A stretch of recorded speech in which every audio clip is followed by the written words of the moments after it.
ತಮಿಳು ನಟನಿಂದ ಅಜ್ಞಾನದ ಹೇಳಿಕೆ ವಿಚಾರವಾಗಿ ನಟ ಕಮಲ್ ಹಾಸನ್ ನಿಂದ ಮೊಂಡುವಾದ ಮುಂದುವರೆದಿದೆ. ಕಾಲಿವುಡ್ ನಟನಿಗೆ ಬಿಸಿ ಮುಟ್ಟಿಸೋದಕ್ಕೆ ಕನ್ನಡಿಗರು ಪಣ ತೊಟ್ಟಿ ನಿಂತಿದ್ದಾರೆ.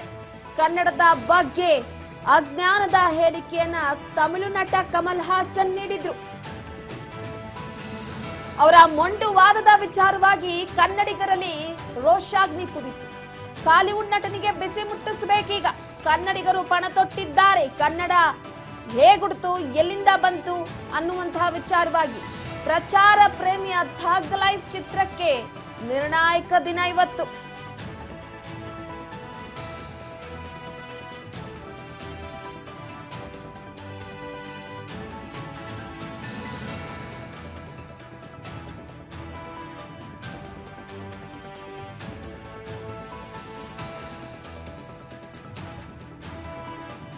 ಎಸ್, ಪ್ರಮುಖವಾಗಿ ಒಂದು ಕಡೆ ಹೇಳಿಕೆಯನ್ನ ಸಮರ್ಥನೆ ಮಾಡಿಕೊಂಡಂತಹ ವಿಚಾರವಾಗಿ ಕನ್ನಡ ಹಾಗೂ ತಮಿಳು ಭಾಷೆಯ ನಡುವಿನ ಸಂಬಂಧದ ವಿಚಾರವಾಗಿ ಕಮಲ್ ಹಾಸನ್ ಅವರು ನೀಡಿದಂತಹ ಹೇಳಿಕೆ ಕರ್ನಾಟಕದಲ್ಲಿ ಕೋಲಾಹಲಕ್ಕೆ ಕಾರಣವಾಗಿತ್ತು.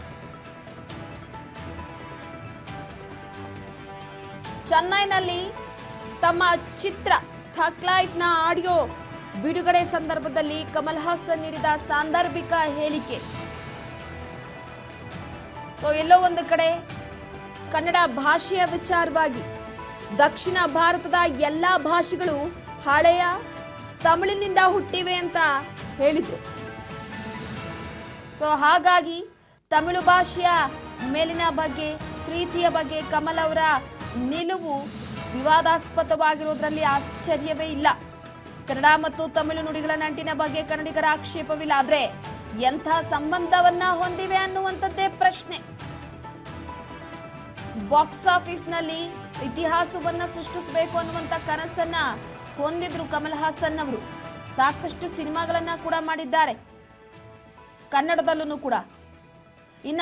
ಈ ಹಿಂದೆ ಕೂಡ ಅವರ ಗ್ಯಾಂಗ್ಸ್ಟರ್ ಚಿತ್ರ ಹಾಗೆ ನಾಯಕನ್ನ ಬಿಡುಗಡೆಯಾಗಿ 38 ವರ್ಷಗಳ ನಂತರ ಮಣಿರತ್ನಂ ಹಾಗೂ ಕಮಲ್ ಕಾಂಬಿನೇಷನ್ ನಲ್ಲಿ ಥಗ್ ಲೈಫ್ ಬರ್ತಾ ಇದೆ. ಈ ಥಗ್ ಲೈಫ್ ವಿಚಾರವಾಗಿ ಸಾಕಷ್ಟು ನಿರೀಕ್ಷೆಯನ್ನ ಇಟ್ಕೊಂಡಿದ್ರು.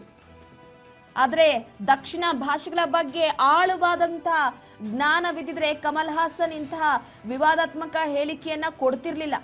ಕನ್ನಡ ಮತ್ತು ತಮಿಳು ಒಂದೇ ಮರದ ಎರಡು ಕೊಂಬೆಗಳಿದ್ದಂತೆ.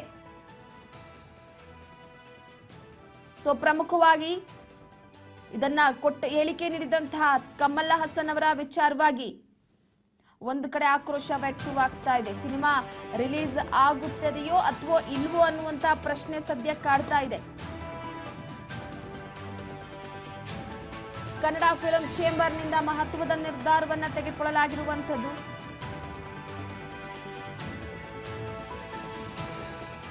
ಮಣಿರತ್ನಂ ನಿರ್ದೇಶನದ ಚಿತ್ರ ಜೂನ್ 5ನೇ ತಾರೀಕು ರಿಲೀಸ್ ಆಗುತ್ತೆ.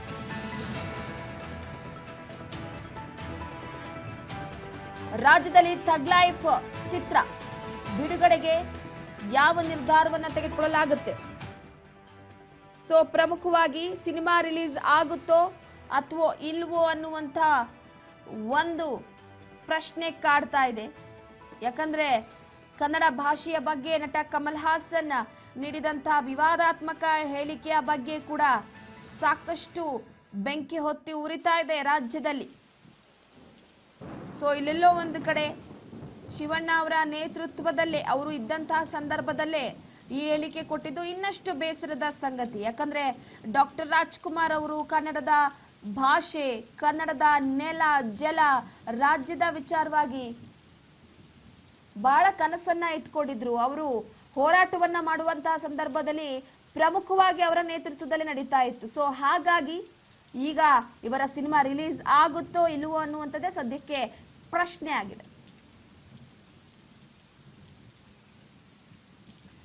ನೆನೆ ವಾಟಾಳ್ ನಾಗರಾಜ್ ಅವರು ಕನ್ನಡ ಪರ ಹೋರಾಟಗಾರರು, ಅವರಿಂದಲೇ ಕನ್ನಡ ಹಾಗೆ ಕೆಲವೊಂದಿಷ್ಟು ಹೋರಾಟಕ್ಕೆ ಜೀವ ಕಳೆ ಬಂದಿದೆ. ಅದರ ಜೊತೆಗೆ ರಾಜ್ಯ ನೆಲ ಭಾಷೆ ಅನ್ನುವ ವಿಚಾರವಾಗಿ ಮೊದಲು ನಿಲ್ಲುವಂತಹ ವ್ಯಕ್ತಿ ನೆನೆ ಮಾತನಾಡಿದ್ದಾರೆ. ಅವರು ಏನ್ ಹೇಳಿದ್ದಾರೆ ಕೇಳೋಣ ಬನ್ನಿ.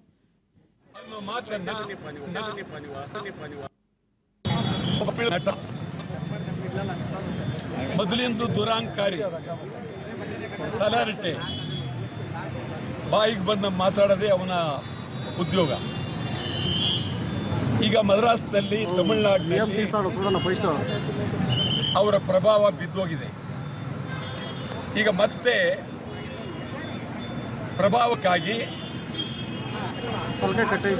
ಇದು ಪ್ರಾಮಾಣಿಕತೆಗಿಂತ ಹೆಚ್ಚಾಗಿ ತನ್ನ ಅಹಂಕಾರಕ್ಕಾಗಿ ತಮಿಳಿನಿಂದ ಕನ್ನಡ ಹುಟ್ಟಿದೆ ಅನ್ನೋ ಮಾತನ್ನ ಹೇಳುವ ಮೂಲಕ ಇಡೀ ನಾಡಿನ ದೇಶದ ವಿಶ್ವದೆಲ್ಲೆಡೆ ಇರುವ ಸಮಗ್ರ ಕನ್ನಡಿಗರ ಮೇಲೆ ಭಾರಿ ದಾಳಿ, ಇದು ಬಹಳ ಗಂಭೀರವಾದ ಪರಿಸ್ಥಿತಿ. ಕಮಲ್ ಹಾಸನ್ ಮೇಲೆ ಕರ್ನಾಟಕ ಸರ್ಕಾರ ಕಾನೂನು ಕ್ರಮ ಕೈಗೊಳ್ಳಬೇಕು. ಕಮಲ್ ಹಾಸನ್ ಕ್ಷಮಾಪಣೆ ಕೇಳಲೇಬೇಕು. ನನ್ನ ಪ್ರೀತಿ ನನ್ನ ಭಾಷೆ, ಹಾಗಂತ ಬೇರೆ ಭಾಷೆ ಬಗ್ಗೆ ನಾನು ಯಾವತ್ತೂ ಕಾಮೆಂಟ್ ಮಾಡೋಕ್ಕೆ ಹೋಗಲ್ಲ. ಪ್ರತಿಯೊಂದು ಭಾಷೆ ನನ್ನ ಗೌರವ ಕೊಡ್ತೀನಿ, ಪ್ರೀತಿ ಮಾಡ್ತೀನಿ. ಆದರೆ ನನ್ನ ಭಾಷೆ ಅಂತ ಬಂದಾಗ ಫಸ್ಟ್ ಪ್ರಿಯಾರಿಟಿ ನನ್ನ ಭಾಷೆ ಮೇಲೆ. ಎಲ್ಲ ಭಾಷೆನೂ ಇಷ್ಟಪಡ್ತೀನಿ, ಎಲ್ಲ ಭಾಷೆ ಸಿನಿಮಾ ನೋಡ್ತೀನಿ. ನೀವೆಲ್ಲರೂ ನೋಡಿರೋ ಹಾಗೆ ನೀವು ನೋಡ್ತೀರಾ ಸಿನಿಮಾ, ಎಲ್ಲ ಭಾಷೆ ಹಾಡುಗಳನ್ನೂ ಕೇಳ್ತೀರಾ. ಹಾಗೆ ನಾನು ಸಹ ಕೇಳ್ತೀನಿ. ಎಲ್ಲ ಭಾಷೆ ಮೇಲೆ ಗೌರವ ನಂಗೆ ತುಂಬಾ ಇದೆ. ಅದಿಲ್ಲ ಇದು ಫಸ್ಟು ಅದು ಫಸ್ಟು ಅಲ್ಲ. ಯಾರಿಂದ ಯಾರೂ ಬಂದಿಲ್ಲ, ದೇವರೊಬ್ಬ ಅಂತ ಇದ್ದಾನಲ್ಲ, ಅವನಿಂದ ಅವನು ಹೂ ಅಂದಿದ್ದಕ್ಕೆ ನಾವೆಲ್ಲ ಜನ್ಮ ತಗೊಂಡಿರೋದು. ಅವನಿಗೆ ಗೊತ್ತಿದೆ ಯಾರನ್ನ ಎಲ್ಲಿ ಹಾಕಬೇಕು, ಯಾರನ್ನ